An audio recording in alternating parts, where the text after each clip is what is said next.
भगवान शिव, जिन्हें देवों के देव कहा जाता है। शिव जी ऐसे देवता हैं जिन्हें अन्य भगवानों से सम्मान तो मिलता ही है, लेकिन असुर भी उनका सम्मान करते हैं। समुद्र मंथन चल रहा था।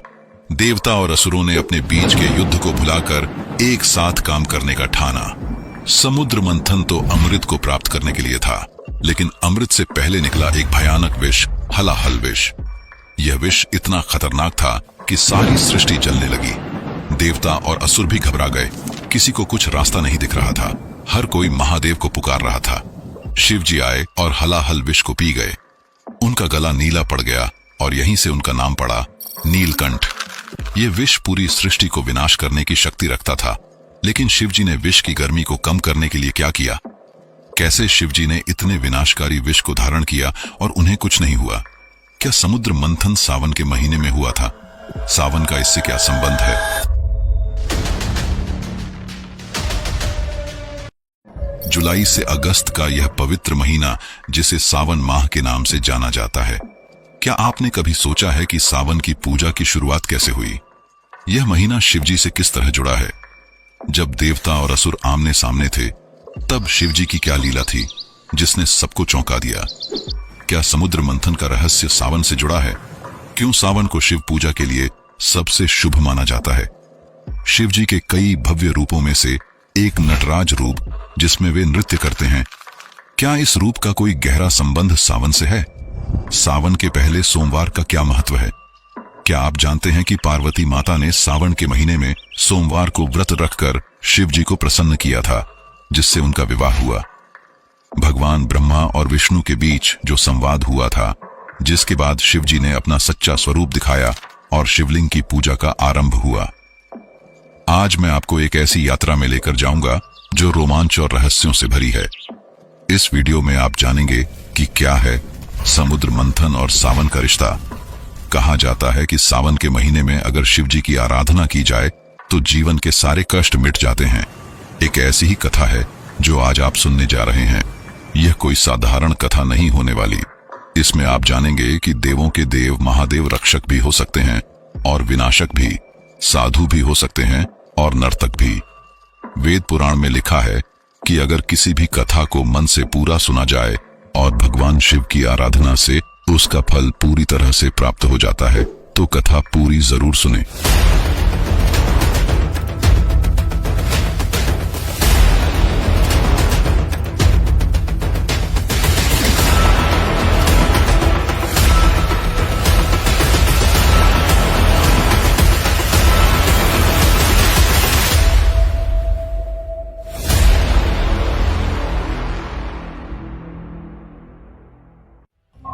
कई दशकों पहले पुराणों के अनुसार भगवान ब्रह्मा ने सृष्टि की रचना की। संसार अभी नया था, लेकिन एक युद्ध जिसका कभी कोई अंत नहीं हुआ। देवता और असुर आपस में लड़ते रहते, देवता अच्छाई के लिए और असुर बुराई के लिए। कई देवताओं को यह डर लगने लगा कि वे असुरों से हार जाएंगे, तो वे सब भगवान विष्णु के पास गए और बोले, हमें बचाओ, नहीं तो हम हार जाएंगे। विष्णु जी मुस्कुराए और उन्हें अमृत के बारे में बताया। डरने की बात नहीं है, आप सभी देवताओं को अमृत की आवश्यकता है। यह वह अमृत था जिसे पीकर देवता अमर हो जाते और उन्हें कोई हरा नहीं पाता।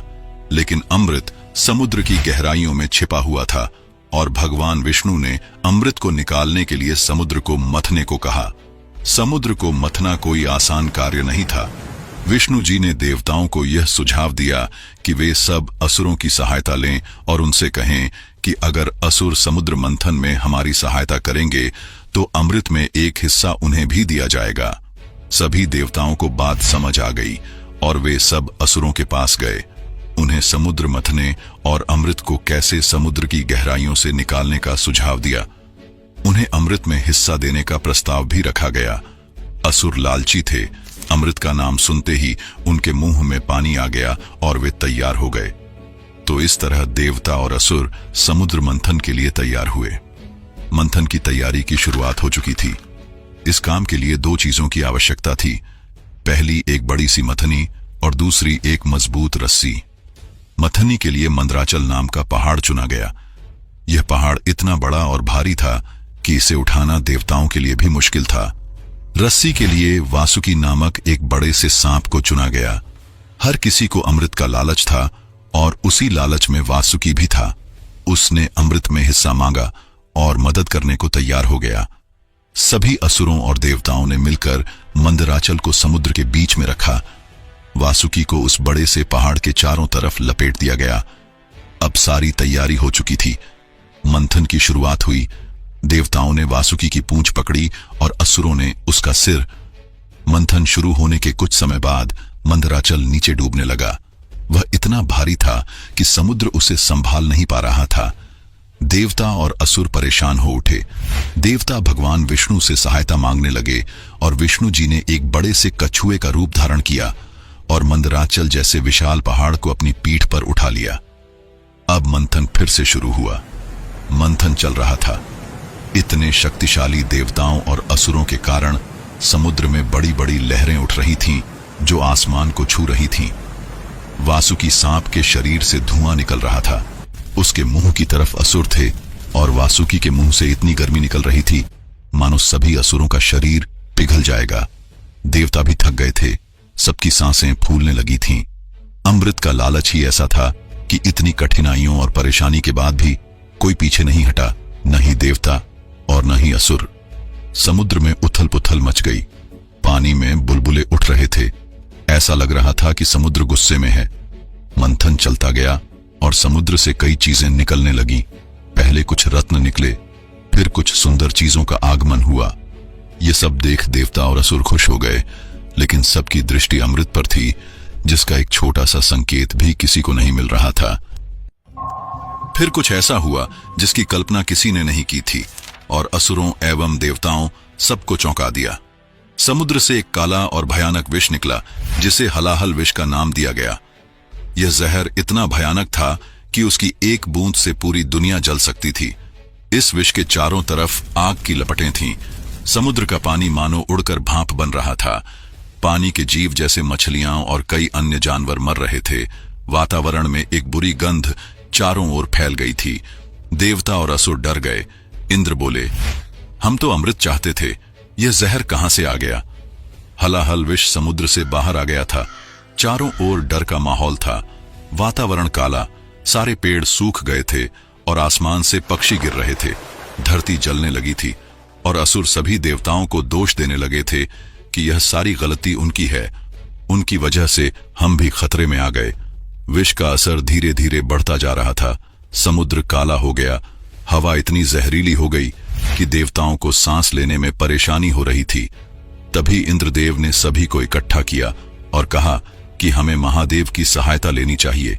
चाहे वो असुर हो या फिर कोई देवता, सब के सब सहायता के लिए महादेव को पुकारने लगे। हे महादेव, हमें बचाओ। उनकी आवाज कैलाश पर्वत तक पहुंची। महादेव कैलाश में विराजमान ध्यान में लीन थे, लेकिन जैसे ही उनकी आवाजें महादेव तक पहुंची, उन्होंने अपनी आंखों को खोला और इतने बड़े खतरे को महसूस किया जो पूरी सृष्टि का विनाश करने का सामर्थ्य रखता था। वे तुरंत उठे और समुद्र के पास आए। उनके चेहरे पर शांति थी। गले में सांप लिपटा था और हाथ में त्रिशूल चमक रहा था। उन्हें देखकर सबको थोड़ी राहत मिली। सभी महादेव के सामने हाथ जोड़कर खड़े थे। शिव जी ने हलाहल विष को देखा और उसके करीब गए। बिना कुछ कहे उन्होंने सीधे विष को अपने हाथ में उठाया। देवता और असुर हैरान हो गए, क्योंकि यह विष किसी को भी छूने मात्र से ही जलने की शक्ति रखता था। लेकिन शिव जी को कुछ नहीं हुआ। शिव जी ने सारे विष को अपने मुंह में डाला, लेकिन पेट में जाने से रोक दिया। हलाहल विष उनके गले से नीचे जा रहा था और अगर ऐसा होता तो शिव जी की मृत्यु हो जाती। माता पार्वती ने शिव जी के गले पर हाथ रखा और विष को नीचे जाने से रोक लिया। विष भगवान शिव के गले में अटक गया, न ही ऊपर गया और न ही नीचे, और उनका गला नीले रंग का हो गया। यही वह घटना थी जिसके बाद से शिव जी को नीलकंठ के नाम से भी जाना गया। जहर की गर्मी से उनका शरीर तपने लगा, लेकिन उन्होंने विष को पीकर सारे संसार को बचा लिया था। यह एक बहुत बड़ा बलिदान था जिसने असुरों और देवताओं को मानो एक नया जीवन दिया हो। लेकिन शिव जी का गला नीला पड़ गया। उनकी आंखों में शांति थी और चेहरे पर हल्की मुस्कान। यह एक बहुत बड़ा बलिदान था। शिव जी का शरीर लाल हो रहा था। विष अपना असर दिखा रहा था। उनके माथे से चमकती हुई बूंदें गिर रही थीं। शिव जी को देखने से ऐसा प्रतीत हो रहा था मानो उनका शरीर आग निगलने वाला है। देवता और असुर जो मंथन कर रहे थे, वे सभी यह देखकर डर गए। वे सभी सोच रहे थे कि भगवान शिव जी ने हमें मृत्यु के मुंह से निकाला है, उनकी ऐसी दशा हम कैसे देख सकते हैं। इंद्रदेव ने सभी देवताओं को बुलाया और इकट्ठा करके उन्हें कहा कि हमें शिव जी को ठंडक देनी होगी, नहीं तो यह गर्मी उन्हें और परेशान करेगी। इस समस्या का समाधान निकालने के लिए सभी देवता सोचने लगे। आगे की कथा और भी रोमांचक होने वाली है, तो वीडियो को लाइक जरूर करें। सबसे पहले सभी देवताओं ने मां गंगा से सहायता की प्रार्थना की। गंगा का पानी पवित्र और ठंडा होता है। कुछ देवता तुरंत हिमालय गए और वहां से गंगा जल को बड़े बड़े घड़ों में भरकर लाए और भगवान शिव के ऊपर डालना शुरू किया। जैसे ही पवित्र और ठंडा गंगा जल शिव जी के शरीर में गया, उनकी गर्मी थोड़ी कम हुई। उनकी त्वचा को अग्नि की भांति जल रही थी, वह कम होने लगी, लेकिन गर्मी पूरी तरह से कम नहीं हुई थी। तब एक देवता को याद आया कि शिव जी को बिल्व के पत्ते बहुत पसंद हैं।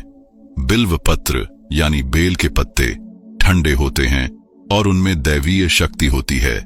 कई देवता वन में गए और बेल के पत्तों की तलाश करने लगे। उन्होंने पत्तियों को तोड़ना शुरू किया। खास तौर पर 3 पत्तों वाले बिल्व पत्र लाए, क्योंकि ये शिव जी को सबसे ज्यादा प्रिय हैं। फिर बहुत सारे बेल पत्तों को तोड़ने के बाद उन्हें शिव जी पर चढ़ाया गया। जैसे ही पत्तों को उनके शरीर पर रखा गया, गर्मी और शांत हुई। शिव जी ने यह देखा और प्रसन्न हो उठे और कहा, ये पत्ते और जल मुझे बहुत प्रिय हैं। जो भी मुझे ये चढ़ाएगा उसे मेरी कृपा अवश्य प्राप्त होगी।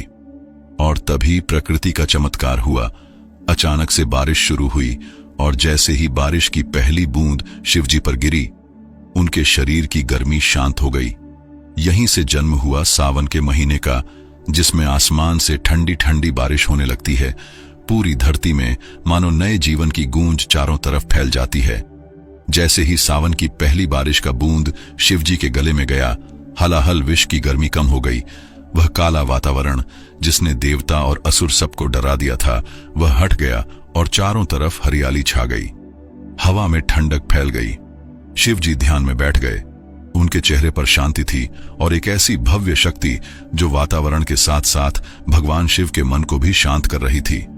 यही वह पल बना जब सावन के महीने ने शिव जी को एक भव्य शांति दी और यह महीना उनके लिए खास बना। सावन की बारिश और बेलपत्र ने शिव जी के शरीर को ठंडक दी और तब से ही सावन में शिव जी की पूजा की परंपरा शुरू हुई। भक्त इस महीने में मंदिरों में जाते हैं, शिवलिंग पर गंगा जल चढ़ाते हैं और बिल्व पत्र अर्पित करते हैं। यह पूजा उस बड़े त्याग का चिन्ह है जो हमें भगवान शिव के बलिदान को याद दिलाता है। सावन का महीना केवल हलाहल विष से नहीं जुड़ा, बल्कि माता पार्वती की तपस्या और योगदान से भी जुड़ा है। पार्वती हिमालय की बेटी थीं। वे बचपन से ही शिव जी को चाहती थीं, लेकिन शिव जी तो साधु थे। वे कैलाश पर्वत पर अकेले रहते थे, भस्म लगाए, सांपों को गले में लपेटे। उन्हें संसार से कोई मतलब नहीं था। पार्वती ने ठान लिया कि वे शिव जी को अपने पति के रूप में पाएंगी। इसके लिए माता ने एक जंगल के एक बड़े से पहाड़ की ओर प्रस्थान किया और सावन के महीने में तपस्या शुरू की। सावन के सोमवार को वे शिव जी के नाम पर खास व्रत रखती। उन्होंने तपस्या शुरू की, लेकिन बारिश, ठंडी हवाओं से उनके सारे कपड़े पानी में भीग गए। उनके बाल तरबतर हो गए, लेकिन वे नहीं रुकी। बिना कुछ खाए, बिना जल पिए, बस दिन रात शिव जी की आराधना में डूबी रहीं। माता पार्वती की तपस्या आसान नहीं थी। वे ध्यान में लीन महादेव को याद कर रही थीं। तभी एक भालू जंगल से उनके पास आया और गरजने लगा, मानो वह भालू माता पार्वती पर हमला करने के लिए तैयार खड़ा है। लेकिन उनकी भक्ति इतनी मजबूत थी कि उन्होंने अपनी आंखें नहीं खोली और थोड़ी देर बाद भालू शांत होकर भाग गया। एक रात पर्वत पर जमकर बारिश हुई, इतनी कि पर्वत से पानी झरने की तरह गिर रहा था। पार्वती का आसन हिलने लगा था, उनका शरीर ठंड के मारे कांपने लगा था, लेकिन उनके मन में केवल एक ही नाम था जो शिव जी का था। पार्वती के पिता और उनकी सखियां चिंतित हो गईं और उन्हें तपस्या छोड़ने को कहा और यह भी कहा कि अगर वे तपस्या चालू रखेंगी तो वे बीमार हो जाएंगी। लेकिन पार्वती ने जवाब दिया, मेरा प्यार सच्चा है, अगर शिव जी को पाना है तो मुझे यह सब करना ही होगा। उनकी निष्ठा और दृढ़ता देख प्रकृति ने भी उनका साथ दिया।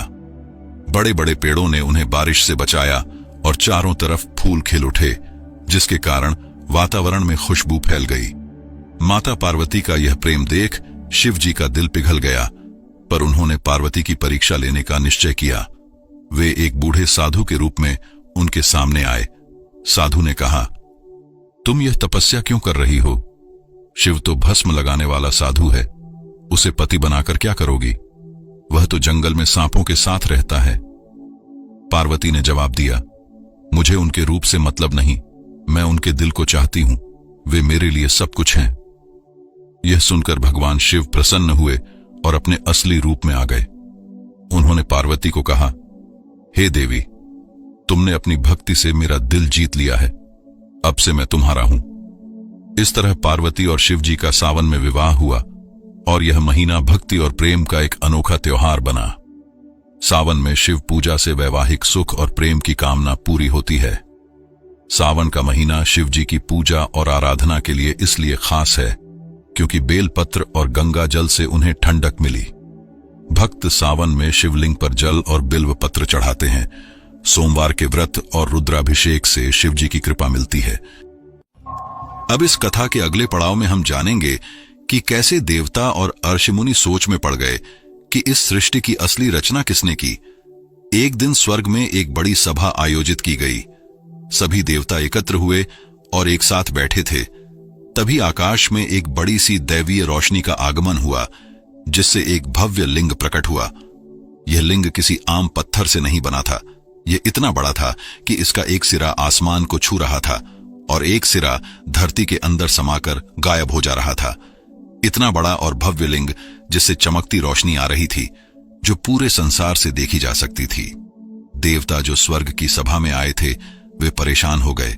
उनके मन में सवाल आया कि यह क्या है, इसके पीछे का क्या रहस्य है। कोई इसे नहीं समझ पा रहा था। तभी नारद मुनि आते हैं और कहते हैं कि यह कोई साधारण चीज नहीं हो सकती, हम सभी को मिलकर इसका सिरा ढूंढना पड़ेगा। सभी देवताओं ने फैसला किया कि वे इस लिंग का रहस्य खोजेंगे। कुछ देवता ऊपर गए, कुछ नीचे, लेकिन जितना वे कोशिश करते उतना ही यह लिंग और बड़ा होता जाता था। आखिरकार सभी थककर वापस लौट आए। जब सारे देवताओं ने हार मान ली थी, तभी उस लिंग में से एक आवाज गूंजी और शिव जी प्रकट हुए। उनका रूप इतना भव्य था कि सभी देवताओं की आंखें बंद हो गई थीं। उनके माथे पर चंद्रमा चमक रहा था, गले में सांप लिपटा था और हाथ में डमरू नाच रहा था। भगवान शिव ने बोला, हे देवताओं, क्या तुम मेरे इस रूप का रहस्य जानना चाहते हो? शिव जी वही शक्ति हैं जिन्होंने इस संसार की रचना की। इस सृष्टि को बनाने वाले, चलाने वाले और खत्म करने वाले वही हैं। सभी देवताओं ने शिव जी के भव्य रूप के सामने हाथ जोड़कर सिर झुकाया और यह माना कि शिव जी ही इस सृष्टि के आधार हैं। शिव जी मुस्कुराए और कहा, जो मेरे इस लिंग की पूजा करेगा उसे मेरी कृपा मिलेगी। खासकर सावन में जब बारिश का पानी और बेलपत्र मेरे इस रूप को ठंडक देंगे, मैं अपने भक्तों की हर पुकार सुनूंगा। इस तरह शिवलिंग की पूजा की शुरुआत हुई। चलिए अब मैं आपको सावन में भगवान शिव जी की पूजा करने की कुछ खास परंपराएं बताता हूं, जिससे शिव जी की कृपा आप पर बनी रहेगी, तो आगे जरूर सुने। सावन में भक्त गंगा नदी से कांवर में जल लाते हैं। वे इसे कंधों पर ले जाकर मंदिरों में शिवलिंग पर चढ़ाते हैं। यह यात्रा मुश्किल होती है। भक्त नंगे पैर चलते हैं और रास्ते में भजन गाते हैं। यह उनकी भक्ति और मेहनत को दर्शाता है। सावन के हर हफ्ते का पहला सोमवार यह दिन बहुत चमत्कारी होता है। भक्त इस दिन उपवास रखते हैं और भोजन में फल खाते हैं, जिससे माता पार्वती और भगवान शिव दोनों का ही आशीर्वाद भक्त को मिलता है। सावन का हर सोमवार एक बहुत शुभ दिन माना जाता है। इस दिन एक विशेष रुद्र अभिषेक किया जाता है। रुद्राभिषेक में शिवलिंग को दूध, दही, शहद, घी और गंगा जल से स्नान कराया जाता है। रुद्र अभिषेक भगवान शिव के रुद्र रूप को प्रसन्न करता है। सावन के महीने में महामृत्युंजय मंत्र का जाप करना बहुत शुभ माना जाता है। यह मंत्र भगवान शिव को समर्पित है और इसे जपने से उनकी कृपा मिलती है। यह मंत्र बीमारियों, मुसीबतों और नकारात्मक शक्तियों से रक्षा करता है। साथ ही यह मन को शांति और शरीर को स्वस्थ रखने में मदद करता है। भक्त इस मंत्र को मंदिरों में या घर पर 108 बार जपते हैं, क्योंकि 108 की संख्या हिंदू धर्म में पवित्र मानी जाती है। आज भी सावन का महत्व हमारे हिंदू धर्म में बहुत है। लाखों लोग शिव मंदिर में जाते हैं, जो भक्ति का एक अनोखा रूप है। कई किलोमीटर भक्त कांवड़ यात्रा में नंगे पांव चलते हैं। चारों तरफ फूलों की खुशबू, बारिश मानो धरती फिर से नई हो गई हो। तो अब मैं कथा को यहीं समाप्त करना चाहता हूं। ये कथा समुद्र मंथन से शुरू हुई, जब भगवान शिव ने विष पीकर पूरे संसार को बचाया। बेलपत्र और गंगा जल ने उनके शरीर को ठंडक दी और पार्वती जी की तपस्या ने इस महीने को प्यार का रंग दिया। लेकिन अगर आपने यहां तक वीडियो को देख लिया है तो कमेंट में जरूर बताइए कि यह वीडियो आपको कैसी लगी। अगर इस वीडियो के माध्यम से मैं आपको कुछ भी सिखा पाया तो इस वीडियो को लाइक कर अपने परिवार वालों के साथ जरूर शेयर करें।